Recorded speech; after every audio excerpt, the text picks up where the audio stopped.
ning yoga ra nemokno. Aku duwe siung upas kok. Siung upas, iya. Anak Pandhawa ketiban siung upasku ora jengkelak mati sanalika tak sembah dramaane. Monggo dicobi mawon.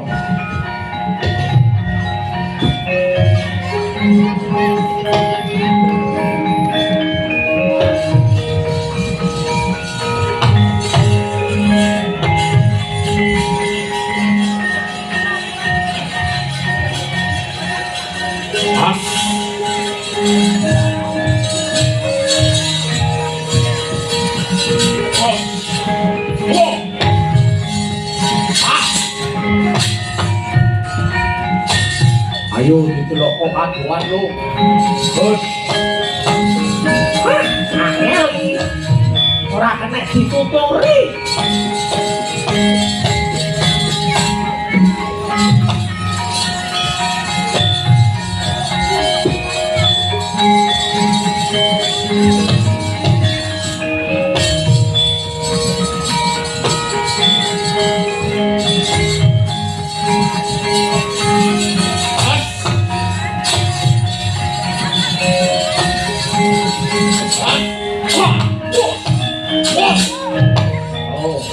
Ojo wayu kok.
Ketiban usia upasku mati kowe.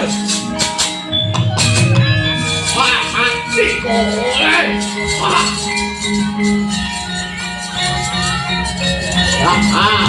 Oh, ini.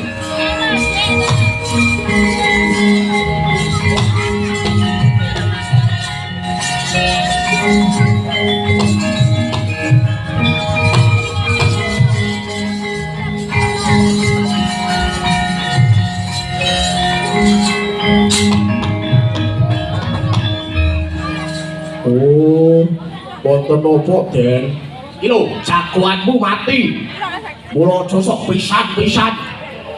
Gembuke watu ngatoske banyu. Sinten sing mati? Oh, iki sapa? Oh, alah.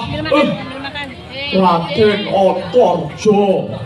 Lah kok mati ya ngene iki lakone opo iki? Lung. Apa, Kang? Antarja mati lho. Antarja mati. Iya. Gek lakone apa ya ini kok mati kuwi? Mati tenan lho. Wah iki piye? Lagi ngerti aku lelakon kaya ngene. Aja kuwatir, Kang.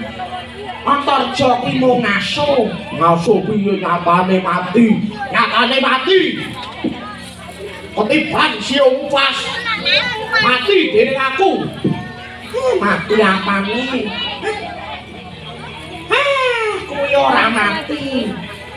Ora mati piye? Kuwi Antarja mung ngaso. Istirahat. Mengko yen napase wis landung, ratine iki, radene awake dhewe iki, mengko mesti disaduki ditendhangi. Nyatane mati. Ora. Apa ta? Nyatane mati lho. Ora. Mati. Ora. Mati. Ora. Mati. Ora totoan. Loh. Lah kok ngajak fotoan bareng. Yo, Ya kudu ngono, aku badhe ora mati. aku badhe mati. Yen ngene Raden Antarja mati, aku mbok kapak-kapake gelem. Kowe tak plotot mripatmu. Iya. Gelem. Nanging yen Raden Antarja ora mati, kowe tak betot gelem. Betot. Yo dibetot iki diapake. Ya ana pokoke tak betot. Lah mesake bojoku lho. Wah ora hidup. Ya wis, nyatane mati. Ora Mati. Antarja ki mati urip. Antarja ki urip. Mati. Boten urip. Kowe iki tak kandhani ngandelo tiban siung pasku. Antarja mati. Urip. Mati. Urip.